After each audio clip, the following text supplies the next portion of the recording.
But splitting the keyboard, for me, was one of the main things with the Jupiter80. You could split it so you have 2 octaves of one sound at the bottom end and three sounds at the top end. And basically, I'll give you an example of the control you've got. A lot of it's very manual, so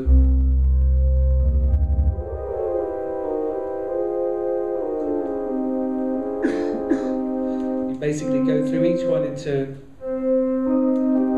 And then at the top end, I've got another sound. So.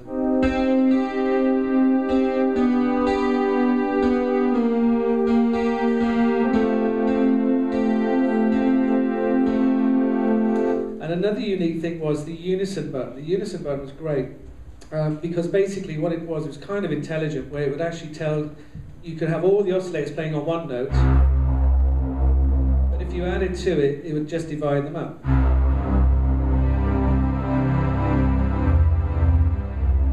Back to the original one, as you can see, the oscillators are broken down. And not just that, you had the arpeggiator. The Jupiter 4 had an arpeggiator too, but the arpeggiator on this one was a little bit more complex. And basically what you could do is, I would just set this to whole tones, is you could have up and down, or just up for instance,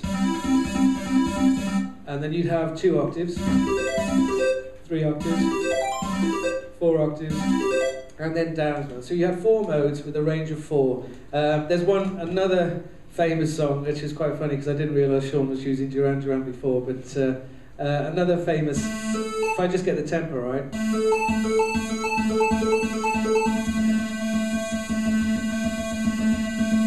And I give it a bit of release.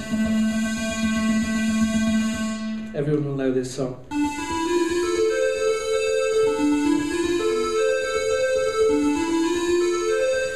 Now, the keyboard is incredible. It's an amazing keyboard. You've got all the great sounds. It only ran on 4 waveforms, basically, for over both oscillators. And then because it was a voltage-controlled oscillators, you had a bit of a downside that the thing could go out of tune with itself.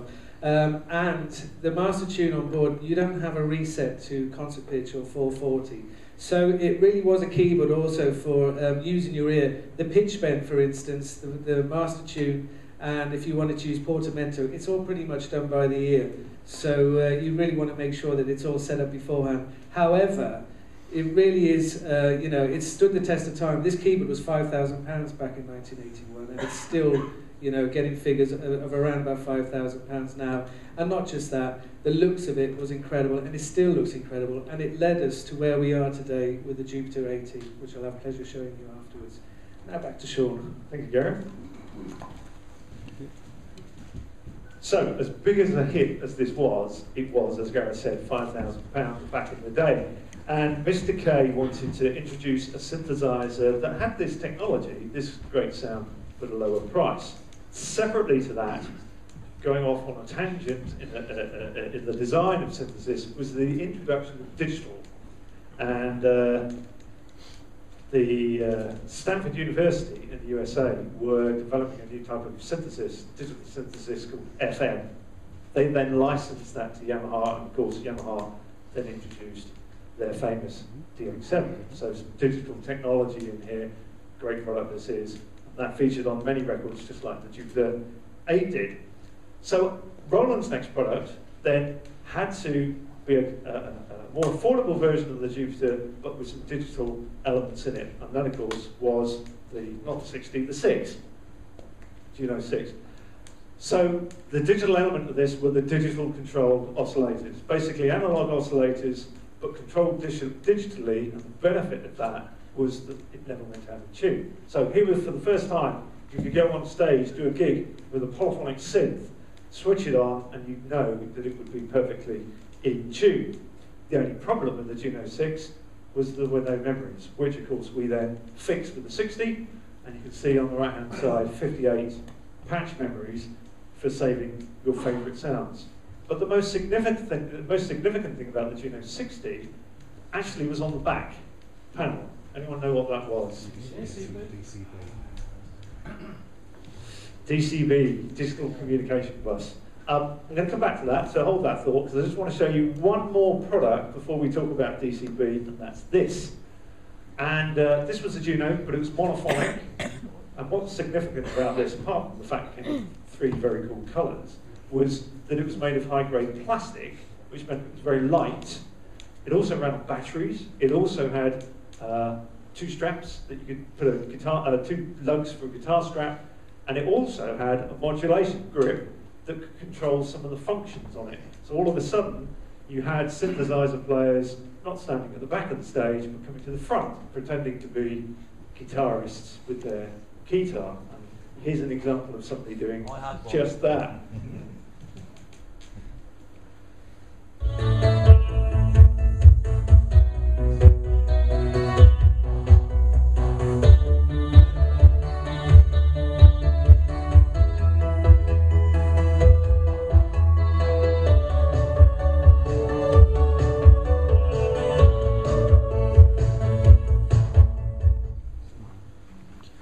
So that was the SH-101. Just back to DCB then, because Mr. K realised that actually the future was not just digital technology, but the future was having keyboards that could talk to each other. So Mr. K came up with DCB, Digital Communication Bus, which was a 14-pin socket that sat on the back of the 60, which enabled the 60 and other DCB-equipped Roland keyboards to talk to each other. So you could play multitude of Roland keyboards from the one. Problem with that was it was a Roland-only format. So he went to Dave Smith at Sequential Circuits and said, can we do this together? So it meant that Roland users could also hook up to Sequential Circuits and the profit range. But what actually happened was all of the manufacturers got involved and they all agreed on the standard that all electronic products could talk to each other on, not just synths, drum machines and sequencers. And that standard was musical instrument, digital interface, which of course, as we all know, has now changed music making forever. But that idea actually started with Mr. K and the DCB Digital Communication Bus. Just one last look at some of our early synths that had MIDI. There were two, in fact, that had MIDI. This was the first one. Any ideas what the second one was? No. In that year, it's the JX3P. And the significant thing about the JX3P was it had a sequencer built in. And up until this point, sequencers were standalone devices.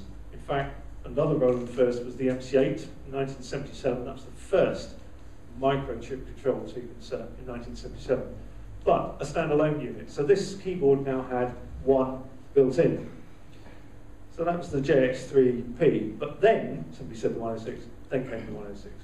And this was junior technology, but much more in the way of MIDI facilities, more memories, and a great price, $799 in 1984. So it became a hugely popular synth and one of Roland's best-selling synths ever.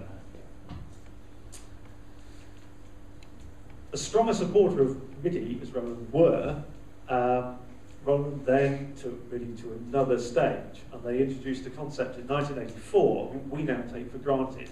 And that's dividing the synthesizer into two halves. So you have a module, and then with no keyboard, and then you have a keyboard with no sounds, just purely a controller keyboard. And that's a concept that everybody uses now. But Roland introduced that in '84.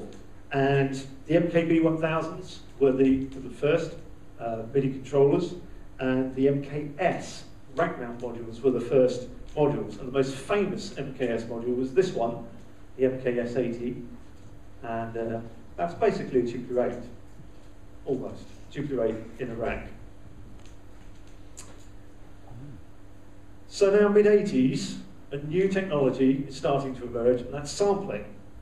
And it was becoming very much mainstream, and of course, these days, you don't think anything of using a software sampler, perhaps like Native Instruments, Contact, a couple £100, and you can do just about anything with it. But back then, it was all hardware samplers, first introduced in 1979 by Fairlight.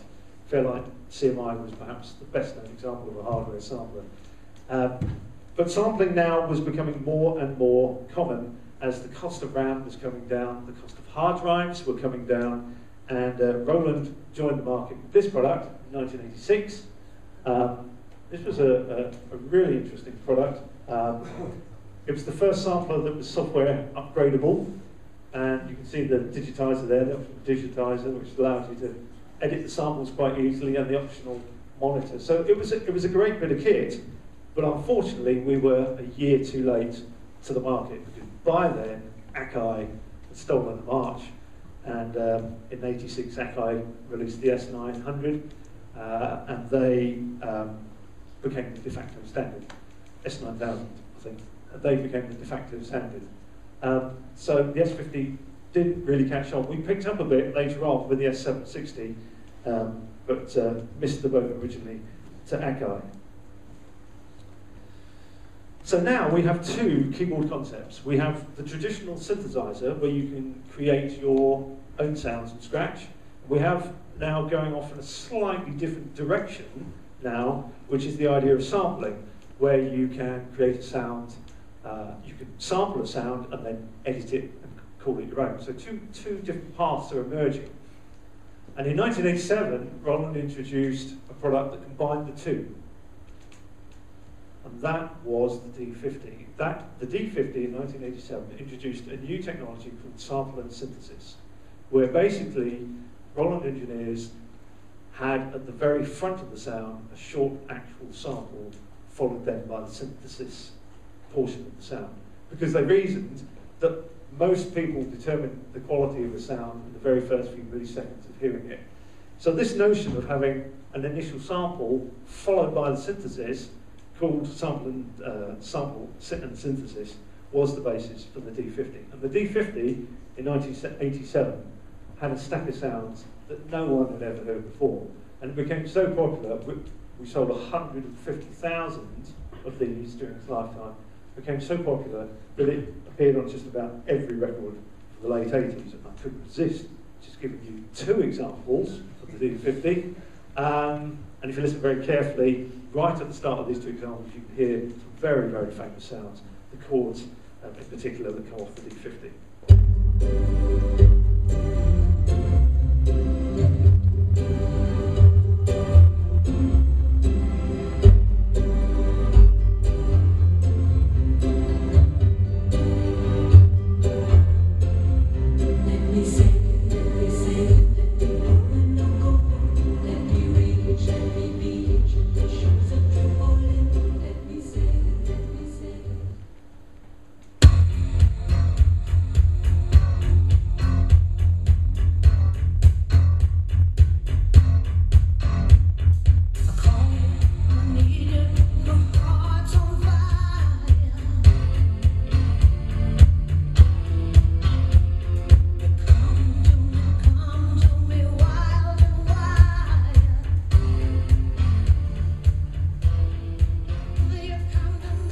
With me so far then, the idea of sample and synthesis. So this idea of the sample part of the sound really started to catch on, so much so that Roland and many other manufacturers decided that, well actually, we'll just have the sample bit then, we won't have the synthesis, we'll just have samples.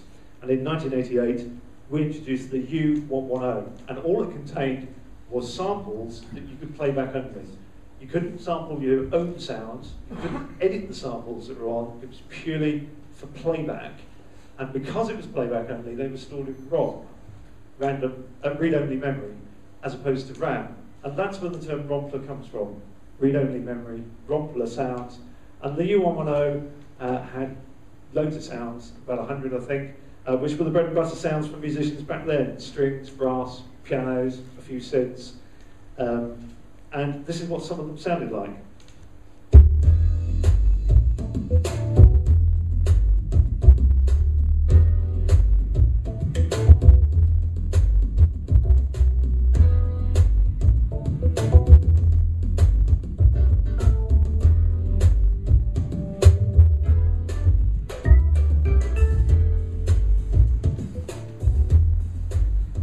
And it was the U10 that really set the blueprint for Roland synthesizers for much of the 90s, starting with the Jody80. This is a really interesting synthesizer, the Jody80, because it had the samples of the U110, but also some of the D50 style technology.